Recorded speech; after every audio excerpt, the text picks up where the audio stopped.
ഇന്നത്തെ കഥയിലേക്ക് എല്ലാവർക്കും സ്വാഗതം. അങ്ങനെ ദേവയാനിയുടെ അടുത്ത് വന്നിട്ട് കനക കരഞ്ഞുകൊണ്ട് പറയുന്നുണ്ട്, വല്ലപ്പോഴും സമയം കിട്ടുമ്പോൾ മകൻ്റെയും മരുമകളുടെയും ജീവിതത്തിലെ കൂടി ഒന്ന് നോക്കണം, കാരണം അവരുടെ ബെഡ്റൂം വരെ ചെന്ന് നോക്കണം. അപ്പം ദേവയാനി പുച്ഛിക്കുകയാണ്, എനിക്ക് നിന്നെപ്പോലെ അങ്ങനെ ബെഡ്റൂമിലൊന്നും പോയി നോക്കേണ്ട അവസ്ഥയില്ല, അത്രയും തരം താഴ്ന്നവളല്ല ഞാൻ എന്നൊക്കെ പറയാണ്. അപ്പം കനക പറയുന്നുണ്ട്, അങ്ങനെ ഒരു സാഹചര്യം വന്നാൽ നമ്മൾ അതും ചെയ്യേണ്ട അവസ്ഥയാണ്. എന്താണാവോ എന്നിട്ട് നീ ആ ബെഡ്റൂമിൽ പോയി നോക്കിയിട്ട് കണ്ടത്? ദേവയാനി പരിഹാസത്തോടെ ചോദിക്കുകയാണ്. ഞാൻ കണ്ട കാഴ്ചകളൊക്കെ എൻ്റെ മനസ്സിലുണ്ട്. കരഞ്ഞുകൊണ്ടാണ് കനക പറയുന്നത്. ഇപ്പോൾ ആദർശമോൻ്റെ മുത്തശ്ശനും മുത്തശ്ശിക്കും വേണ്ടി മാത്രമാണ് ഞാൻ എൻ്റെ നയനമോളെ ഇവിടെ നിർത്തുന്നത്. പണവും പത്രാസും കോടികളും ഒന്നുമല്ല ഒരു പെൺകുട്ടിക്ക് വേണ്ടത്. അവൾക്കൊരു കുടുംബം വേണം, ഒരു ഭർത്താവ് വേണം, കുട്ടികൾ വേണം. ഇതെല്ലാം നിഷേധിക്കുന്നതും അവളെ കൊല്ലുന്നതും ഒരുപോലെയാ. കരഞ്ഞുകൊണ്ടാണ് ദേവയാനിക്കരികിൽ നിന്നും കനക പോകുന്നത്. ദേവയാനിക്കും ചെറിയ സംശയങ്ങളൊക്കെ ഉടലെടുക്കുന്നുണ്ട്. അതേസമയം നവ്യ മൊബൈലിൽ ഓരോന്ന് കളിച്ചുകൊണ്ടിരിക്കുകയാണ്. അപ്പോഴാണ് അങ്ങോട്ടേക്ക് ജലജ വരുന്നത്. ജലജ ചോദിക്കുന്നുണ്ട്, നീ എന്തിനാ എന്നെ വിളിച്ചത്? വെറുതെ ഒന്ന് കാണാൻ. ഈ വീട്ടിനകത്ത് തന്നെ ഞാനുള്ളപ്പോൾ നീ എന്തിനാ എന്നെ മൊബൈലിലേക്ക് വിളിക്കുന്നത്? ഇതൊരു വലിയ വീടല്ലേ, ഈ വീട്ടിലെ ഏത് കോർണറിലാണ് നിങ്ങളെന്ന് എനിക്കെങ്ങനെ അറിയാനാ? നീ വിളിക്കുമ്പോൾ ഓടി വരാനേ ഞാൻ നിന്റെ കളിപ്പാവയൊന്നുമല്ല.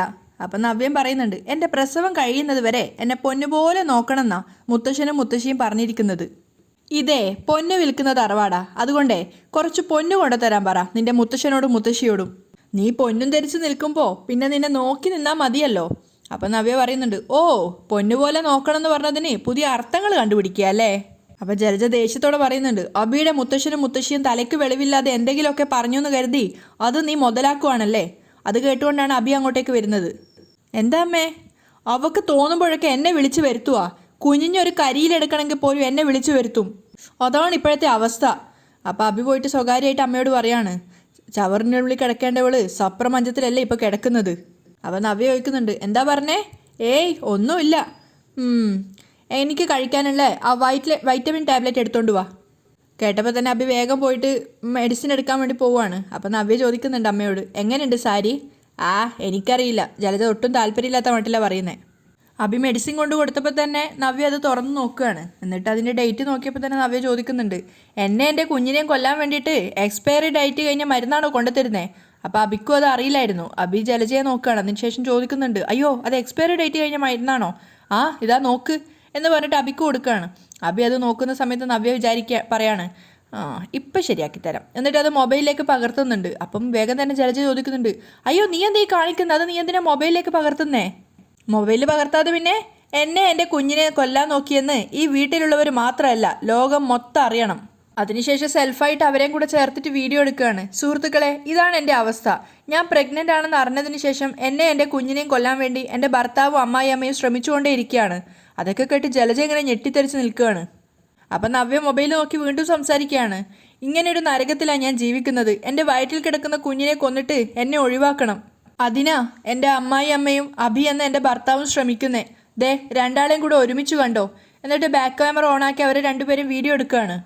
അവർ രണ്ടുപേരും അത് തടയാൻ ശ്രമിക്കുകയും മുഖത്ത് നേരെ കൈവെക്കുകയൊക്കെ ചെയ്യുന്നുണ്ട്. മാത്രമല്ല അഭി ചോദിക്കുന്നുണ്ട്, നവ്യ നീ ഇത് എന്ത് ഭാവിച്ചിട്ടാ? ഇവളെന്താ ഈ കാണിക്കുന്നേ? ജലജൻ ചോദിക്കുകയാണ്.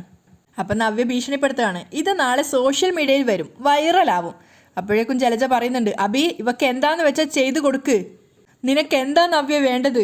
അഭി ചോദിക്കുകയാണ്. അതെ, എൻ്റെ ഈ കാലിന് നല്ല വേദന, ഈ കാലൊന്ന് തടവിയേ.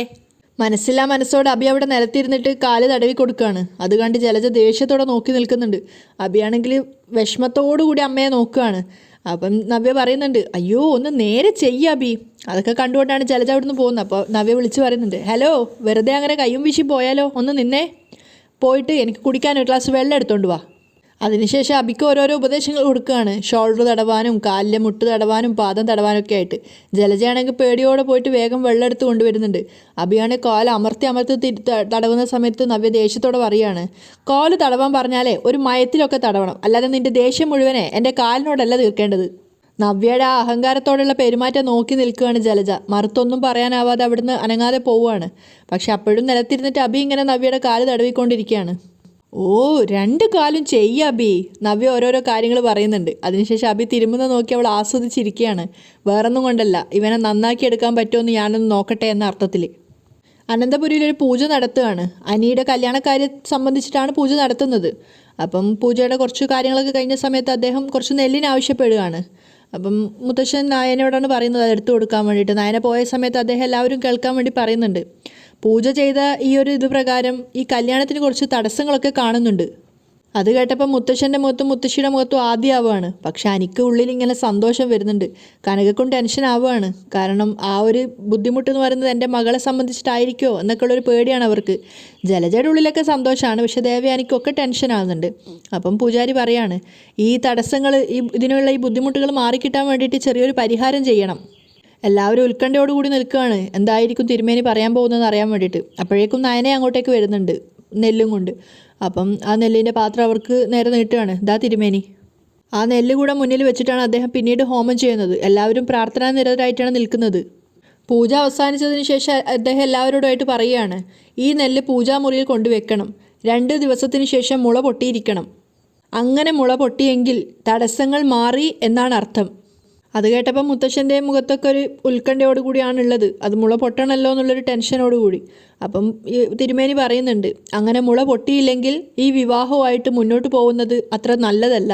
അപ്പം അനി മനസ്സിൽ വിചാരിക്കുന്നുണ്ട്, ഒരിക്കലും മുള പൊട്ടാതിരുന്നാൽ മതിയായിരുന്നു. അപ്പം മുത്തശ്ശൻ തിരുമേനിയോട് ചോദിക്കുകയാണ്, അങ്ങനെ മുള പൊട്ടാതിരുന്നെങ്കിൽ വേറെന്തെങ്കിലും പരിഹാരം ഉണ്ടോ തിരുമേനി? എല്ലാത്തിനും പരിഹാരം പറയാം. അത്തരം ബന്ധങ്ങൾ പിന്നീട് സുഖകരമായി മുന്നോട്ട് പോവില്ല. അതാണ് ശാസ്ത്രം പറയുന്നത്. അതുപോലെ നിമിത്തപ്രകാരം ഈ വീട്ടിൽ വന്നിട്ടുള്ള 2 പുതിയ മരുമക്കളും അസ്വസ്ഥരാണ്. അപ്പം നവ്യയെ നയനെയാണ് കാണിക്കുന്നത്. രണ്ടുപേരുടെ മുഖത്ത് ടെൻഷനും സങ്കടമൊക്കെ ഉണ്ടായിരുന്നു. അപ്പം തിരുമേനി പറയുന്നുണ്ട്, അതുകൊണ്ട് അവരുടെ 2 പേരുടെയും ഭർത്താക്കന്മാർ ഭാര്യമാരോടൊത്ത് കുടുംബക്ഷേത്രത്തിൽ പോയി വിശേഷാൽ പൂജകൾ ചെയ്യണം. അത് കേട്ടപ്പോൾ നയനയുടെ മുഖത്തൊരു സന്തോഷം വിരിയാണ്. അതെന്തൊക്കെയാണെന്ന് അവിടുത്തെ പൂജാരി പറഞ്ഞു തരും. ഇതൊക്കെ എന്തുകൊണ്ടാണ് ചെയ്യുന്നതെന്ന് വെച്ചാൽ മൊത്തത്തിലുള്ള ഒരു പുകമറ മാറാൻ വേണ്ടിയാണ്. അതുപോലെ തന്നെ ഈ നെല്ല് പൂജാമുറിയിൽ കൊണ്ടുവച്ച് 2 ദിവസം കഴിഞ്ഞാൽ മുളച്ചോ എന്ന് നോക്കണം. അത് മറന്നു പോവരുത്. ഇല്ലയെന്നുള്ള അർത്ഥത്തിൽ മുത്തശ്ശൻ തലയാട്ടുകയാണ്. അപ്പം എല്ലാവരുടെയും മുഖത്തുള്ള ടെൻഷനും വിഷമങ്ങളൊക്കെയാണ് കാണിക്കുന്നത്. അതിനുശേഷം ജലജ സ്വയം മനസ്സിൽ വിചാരിക്കുകയാണ്, ആ നെല്ല് മുള പൊട്ടാൻ പോവുന്നില്ല തിരുമേനി. അത് ഞാൻ തീരുമാനിച്ചു കഴിഞ്ഞു. ഒരു കൗശലച്ചിരിയോടുകൂടിയാണ് ജലജ ചിന്തിക്കുന്നത്. രാത്രിയായിട്ട് അവർ അസ്വസ്ഥയാണ്. കാരണം തിരുമേനിയുടെ ആ വാക്കുകൾ തന്നെയാണ് അവരുടെ മനസ്സിൽ വരുന്നത്. 2 ദിവസത്തിനുള്ളിൽ അതിൽ മുളപൊട്ടിയിരിക്കണം എന്നുള്ള ആ വാക്കുകൾ. അങ്ങനെ മുളപൊട്ടിയെങ്കിൽ തടസ്സങ്ങൾ മാറി എന്നാണ് അർത്ഥം. അല്ലാതെ ഈ വിവാഹവുമായിട്ട് മുന്നോട്ട് പോകുന്നത് അത്ര നല്ലതല്ല. പിന്നീട് ഒട്ടും ആലോചിക്കാതെ ജലജ നേരെ പോയത് സ്പ്രേ എടുക്കാൻ വേണ്ടിയിട്ടാണ്. ഒരു ബോഡി സ്പ്രേ എടുത്തിട്ട് അവരാരും കാണാതെ താഴെ പൂജാമുറിയുടെ നേരെയാണ് വരുന്നത്. അതുവരെ അവരാരും കണ്ടിട്ടുണ്ടായിരുന്നില്ല. പക്ഷേ കുറച്ച് ആ പൂജാമുറിക്ക് അടുത്തെത്തുന്ന സമയത്ത് അനി അവിടെ വെള്ളം കുടിച്ചുകൊണ്ട് നിൽക്കുന്നുണ്ടായിരുന്നു. അപ്പോൾ അനി വിചാരിക്കും, ഇതെവിടെയാ ഇളയമ്മ പോകുന്നതെന്ന് വിചാരിച്ചിട്ടാണ് അനി വരുന്നത്. പൂജാമുറിയിൽ എത്തിയതിന് ശേഷം ദൈവത്തിന് നേരെ തിരിഞ്ഞുകൊണ്ട് അവർ പറയുന്നുണ്ട്, എൻ്റെ ദൈവമേ, ഞാൻ ചെയ്യുന്നത് ആരും കാണല്ലേ. അപ്പോൾ അനി മനസ്സിൽ വിചാരിക്കുകയാണ്, ഈ അപ്പച്ചിക്ക് ഇതെന്താ പറ്റിയത്? സാധാരണ പൂജാമുറിയിൽ കയറാറില്ലല്ലോ, പിന്നെ എന്താ ഇപ്പോൾ പരിപാടി? അനി ഇങ്ങനെ ടെൻഷൻ അടിച്ചുകൊണ്ട് വിചാരിക്കുകയാണ്. അപ്പോൾ അപ്പച്ചി എന്താ ചെയ്യുന്നത് വെച്ച് കഴിഞ്ഞാൽ നേരെ ആ നെല്ലിന് മുകളിൽ മൂടി വെച്ചിട്ടുണ്ടായിരുന്ന ആ മൂടി എടുത്ത് മാറ്റി അതിനകത്തേക്ക് ആ സ്പ്രേ ഇങ്ങനെ അടിക്കുകയാണ്. അത് കണ്ട പനിയുടെ മനസ്സ് ശരിക്കും ലഡു പൊട്ടുകയാണ്. എന്താ ഒരു സന്തോഷം, ഞാൻ ചെയ്യേണ്ട കാര്യം അപ്പച്ചി ചെയ്തല്ലോ എന്നുള്ള ആ ഒരു സന്തോഷം. അപ്പോൾ ജലജ വിചാരിക്കുന്നുണ്ട് മനസ്സിൽ, ഇനി ഇതിൽ പുല്ലും മുളക്കില്ല നെല്ലും മുളക്കില്ല. ജലജ പുറത്തേക്ക് ഇറങ്ങുമ്പോഴേക്കും അനി വേഗം ഒളിച്ചു നിൽക്കുകയാണ്. ജലജ ആരും കണ്ടില്ല എന്നുള്ള ആ ഒരു സമാധാനത്തോടെയാണ് അവിടുന്ന് പോകുന്നത്. അപ്പം അനി വിചാരിക്കുന്നുണ്ട്, എന്തായാലും അപ്പച്ചി ആൾ കൊള്ള. ഇതുപോലെ എന്തെല്ലാം കള്ളത്തരങ്ങളായിരിക്കും ഇതിനോടൊക്കെ അപ്പച്ചി ചെയ്തിരിക്കുന്നേ. പക്ഷെ എനിക്ക് ഭയങ്കര സന്തോഷമാവുകയാണ്. കാരണം എങ്ങനെയെങ്കിലും ആ ഒരു കല്യാണം മുടങ്ങാൻ വേണ്ടിയിട്ടാണ് അവൻ ആഗ്രഹിക്കുന്നത്. നേരം പുലർന്നപ്പോഴേക്കും എല്ലാവരും അമ്പലത്തിലേക്ക് എത്തുകയാണ്. മുത്തശ്ശനും മുത്തശ്ശി ഒഴികെ ബാക്കി എല്ലാവരും അമ്പലത്തിലേക്ക് വന്നിട്ടുണ്ടായിരുന്നു. പുറത്തിറങ്ങിയപ്പോൾ തന്നെ അമ്പലത്തിലെ പൂജാരി വന്നിട്ട് അവരോട് പറയുന്നുണ്ട്, കുളത്തിൻ്റെ ആ ഒരു സൈഡിലേക്ക് പോകണം, അവിടെ കുറച്ച് പൂജകളൊക്കെ ചെയ്യാനുണ്ട്. വീട്ടിൽ കണ്ടിരിക്കുന്ന പ്രശ്നങ്ങൾക്കൊക്കെ പരിഹാരമായിട്ടുള്ള പൂജകൾ അവിടെയാണ് ചെയ്യുന്നത്. ശരി തിരുമേനി. എല്ലാവരും അങ്ങോട്ടേക്ക് പോകാൻ നോക്കുമ്പോഴേക്കും നവ്യ അബിയോട് പറയാണ്, അബി, അമ്പലത്തിൽ തൊഴുതിട്ട് അമ്പലക്കുളത്തിലേക്ക് പോകുന്നതിന് മുമ്പ് നമുക്ക് വേറൊരു സ്ഥലത്തേക്ക് പോകാനുണ്ട്. എങ്ങോട്ട്? അത് നമുക്ക് ഈ അമ്പലമൊക്കെ ഒന്ന് ചുറ്റിക്കാണാം. അതെന്തിന്? അതൊക്കെ അമ്പലത്തിൻ്റെ പറമ്പിലെത്തിയിട്ട് പറയാം, നീ വാ എന്ന് പറഞ്ഞുകൊണ്ട് അബിയേയും കൂട്ടിക്കൊണ്ടാണ് നവ്യ പോകുന്നത്. അമ്പലത്തിൽ തൊഴുതതിന് ശേഷം നേരെ അബിയേയും കൂട്ടിക്കൊണ്ട് പറമ്പിലേക്കാണ് പോകുന്നത്. മാവ് കാണിച്ചിട്ട് നവ്യ പറയുന്നുണ്ട്, ദേ നോക്ക് മാങ്ങ. ഈ സമയത്ത് പെൺകുട്ടികൾക്ക് പച്ചമാങ്ങ തിന്നാൻ ഭയങ്കര ആഗ്രഹമായിരിക്കും. അപ്പോൾ അബി വലിയ താല്പര്യമില്ലാത്ത മട്ട് പറയാണ്, അങ്ങനെ മാങ്ങ കാണിച്ചു തന്നിട്ട് കാര്യമില്ലല്ലോ, മാങ്ങ മാവുമ്മലല്ലേ നിൽക്കുന്നത്. അപ്പം നവ്യ പറഞ്ഞു കൊടുക്കുന്നുണ്ട്, മാങ്ങ എത്ര ദൂരെയുള്ള മാവിലായാലും ഭാര്യമാരോട് സ്നേഹമുള്ള ഭർത്താക്കന്മാർ അത് പൊട്ടിച്ചു കൊടുക്കും. ഓ, ഞാനിനി ഇതിൻ്റെ മുകളിൽ കയറിയിട്ട് വീഴാൻ വേണ്ടിയിട്ടായിരിക്കും ഇവൾ ആഗ്രഹിക്കുന്നത്, അബി മനസ്സിൽ വിചാരിക്കുന്നുണ്ട്. വെറുതെ ആലോചിച്ച് നിൽക്കാതെ പറിച്ചതാ അബി. അപ്പോൾ അബി വീണ്ടും പറയുന്നുണ്ട്, നിനക്ക് അത്രയ്ക്ക് ആഗ്രഹം ഉണ്ടെങ്കിൽ ഞാൻ നിനക്ക് മാർക്കറ്റിൽ നിന്ന് വാങ്ങിച്ചു തരാം. അപ്പം ഇത്ര ഫ്രഷ് ആയിട്ടുള്ള മാങ്ങ കിട്ടുമോ? നീ അതിൽ നിന്നൊരു മാങ്ങ പറിച്ചു താ. അതിൽ ഉപ്പും മുളകും പുരട്ടി കഴിച്ചാലുള്ളൊരു സുഖം ഉണ്ടല്ലോ. പേടിച്ച് പേടിച്ച് അബി എങ്ങനെയൊക്കെയോ കയറി നവ്യയെ പേടിച്ചുകൊണ്ട് തന്നെ. അങ്ങനെ മരത്തിൻ്റെ മുകളിലെത്തി മാങ്ങ പൊട്ടിക്കുമ്പോഴേക്കും താഴത്ത് വേറൊരാൾ വന്നിട്ട് ബഹളം ഉണ്ടാക്കുകയാണ്. ആരോട് ചോദിച്ചിട്ടാണ് മാവ് കയറിയത്? ഈ മാങ്ങ മൊത്തം വിറ്റ മാങ്ങ എന്നൊക്കെ പറഞ്ഞിട്ട് അയാൾ പ്രശ്നം ഉണ്ടാക്കുകയാണ്. അപ്പോൾ അബി പറയുന്നുണ്ട്, അതാ നിങ്ങളുടെ അടുത്ത് നിൽക്കുന്ന അവർ പറഞ്ഞിട്ടാണ് ഞാൻ കയറിയതെന്ന്. അപ്പോൾ അയാൾ നവ്യയോട് ചോദിക്കുകയാണ്. അപ്പോൾ നവ്യ വേഗം കൈമലർത്തുക. അയ്യോ എനിക്കറിയില്ല, ഞാനൊന്നും പറഞ്ഞിട്ടൊന്നുമില്ല, എനിക്ക് ഇയാൾ അറിയാൻ കൂടെ ഇല്ല എന്നൊക്കെ പറഞ്ഞ് പോവാണ്. അപ്പോൾ അബി ഇങ്ങനെ ടെൻഷൻ അടിച്ച് നിൽക്കുക. ഇതാ പറയുന്നത് പെൺപിള്ളേരെ നമ്പാൻ പാടില്ല, പ്രത്യേകിച്ച് ഇവളെന്നൊക്കെ ഇങ്ങനെ പിറുപിറുക്കുകയാണ്. അങ്ങനെ അയാൾ പറയുന്നുണ്ട്, നീ എന്ത് സ്വപ്നം കണ്ട് നിൽക്കാടെ അവിടെ, താഴേക്ക് വാടാന്നൊക്കെ പറഞ്ഞ് ദേഷ്യത്തോടെ വിളിക്കുന്ന സമയത്ത് അബി താഴേക്ക് വരികയാണ്. അപ്പോൾ അയാൾ അടുത്ത് വന്ന സമയത്ത് അബി പറയുന്നുണ്ട്, ചേട്ടാ ആ പോയത് എൻ്റെ ഭാര്യയാണ്, അവൾക്ക് വിശേഷമാണ്, അപ്പോൾ മാങ്ങ തിന്നാൽ കൊതിയുണ്ടെന്ന് പറഞ്ഞ് എന്നെ കൂട്ടിക്കൊണ്ട് വന്ന് മാവിൻ്റെ മുകളിൽ കയറ്റിയതാണ്. അപ്പോൾ ചേട്ടൻ വലിയ പ്രശ്നമൊന്നും ഉണ്ടാക്കണ്ട, ഈ മാങ്ങക്ക് എത്ര പൈസ എന്ന് പറഞ്ഞാൽ ഞാൻ തന്നോളാം. അപ്പം അയാൾ പെട്ടെന്ന് 200 രൂപ. ഈ 2 മാങ്ങക്ക് 200 രൂപയോ? ഈ 2 മാങ്ങക്ക് 200 രൂപ ഉണ്ട്. ഇത് മാർക്കറ്റിലെ പോലെ വിഷമടിച്ച മാങ്ങയല്ല, ഇത് നല്ല നാച്ചുറൽ ആയിട്ടുള്ള പ്രകൃതിദത്തമായ മാങ്ങ എന്നൊക്കെ പറഞ്ഞാൽ അയാൾ കുറേ സാഹിത്യമൊക്കെ വിളമ്പുകയാണ്. അവസാനം ഗത്യന്തരമില്ലാതെ അബിക്ക് ആ പണം കൊടുക്കേണ്ടി വന്നു. അതൊക്കെ കഴിഞ്ഞ് രണ്ടുപേരും അമ്പലക്കുളത്തിനരികിൽ എത്തുകയാണ്. അപ്പം കനക ചോദിക്കുന്നുണ്ട്, നിങ്ങൾ എവിടെ പോയതാന്ന് ചോദിച്ച സമയത്ത് മാങ്ങ പറിച്ചു കൊടുക്കാൻ പോയതാന്നൊക്കെ അബി പറയുമ്പോൾ കനക ചോദിക്കുന്നുണ്ട്, തമാശയാക്കാണോ?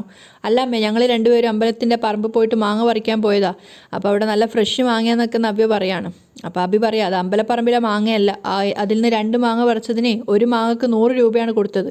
അപ്പോൾ കനക പറയുന്നുണ്ട്, അതൊന്നും സാരയില്ല മോനെ, ഇങ്ങനെയുള്ള സമയത്ത് ഭാര്യമാർക്ക് വേണ്ടി നമ്മൾ എന്തും ചെയ്യണം എന്നൊക്കെ പറഞ്ഞു കൊടുക്കുകയാണ്. പക്ഷെ ഇതൊക്കെ കേട്ട് ദേവയാനി അസ്വസ്ഥതയോടുകൂടിയാണ് നിൽക്കുന്നത്. അപ്പം ജലജ പറയുന്നുണ്ട്, നിനക്കെന്തും പറയാലോ, എൻ്റെ മോൻ്റെ പണമല്ലേ പോകുന്നത്. അപ്പോഴേക്കും അനാമിക അവളുടെ വീട്ടുകാരൊക്കെ വരികയാണ്. പൂജാരി പറയുന്നുണ്ട്, മൂർത്തി സാർ എന്നെ വിളിച്ചിട്ടുണ്ടായിരുന്നു, അദ്ദേഹത്തിന് അവശതയായതുകൊണ്ട് അദ്ദേഹം വരില്ല എന്ന് പറഞ്ഞു. ആദ്യമായിട്ട് ഇതുപോലൊരു ചടങ്ങിന് അദ്ദേഹം പങ്കെടുക്കാത്തത്. അദ്ദേഹത്തിൻ്റെ വേരുകൾ അങ്ങ് മധുരയിലല്ലേ, അതുകൊണ്ട് അദ്ദേഹം ഇതുപോലുള്ള ചില ചടങ്ങുകൾ നടത്താറുണ്ടെന്ന് മോൻ അറിയാലോ. ആദർശ് പറയുന്നുണ്ട്, അറിയാം. വീട്ടിലുണ്ടാവുന്ന ഓരോ പ്രശ്നങ്ങൾക്ക് പരിഹാരത്തിനായി ആദ്യം പുണ്യജലത്തിൽ ചില ചടങ്ങുകൾ ചെയ്യേണ്ടതുണ്ട്. അദ്ദേഹം പറഞ്ഞു കൊടുക്കുകയാണ് ഓരോ ചടങ്ങിനെക്കുറിച്ചും. അമ്മയാവാൻ പോകുന്ന പെൺകുട്ടിയും ഭർത്താവും ഈ ചടങ്ങിൽ പങ്കെടുക്കേണ്ടതില്ല. എന്നാൽ ബാക്കിയുള്ള 2 മക്കളും മരുമക്കളാവാൻ പോകുന്നവരും ഈ ചടങ്ങിൽ പങ്കെടുക്കണം. ഈ താരത്തിലിരിക്കുന്ന വെള്ളവുമായിട്ട് ജലത്തിലൂടെ പോവണം. അത് അണയാതെ കൊണ്ടുപോവുകയും വേണം. അഗ്നിയെ ജലം ഇല്ലാതാക്കും. എന്നാൽ ഇവിടെ അഗ്നി ജലത്തിലൂടെ ഏറെ ദൂരം പോകുന്നത് ദോഷം ഒഴിഞ്ഞു പോവാൻ നല്ലതാ. അതിനു മുമ്പ് ചെറുക്കനും പെണ്ണും പരസ്പരം കഴുത്തിൽ മാലയിടണം. എന്നിട്ട് അത് ചെയ്തുകൊണ്ട് വേണം ദീപം തെളിയിക്കാൻ. അത് വിവാഹം കഴിഞ്ഞവരായിരിക്കണം. ബാക്കിയുണ്ടായിരുന്ന 2 പേരും ദീപം ജലത്തിലൊഴുക്കി കയ്യിൽ രക്ഷ കെട്ടിയാൽ മാത്രം മതി. പയ്യൻ്റെയും പെൺകുട്ടിയുടെയും അമ്മമാർ വന്ന് മാല എടുത്തു കൊടുക്കുക.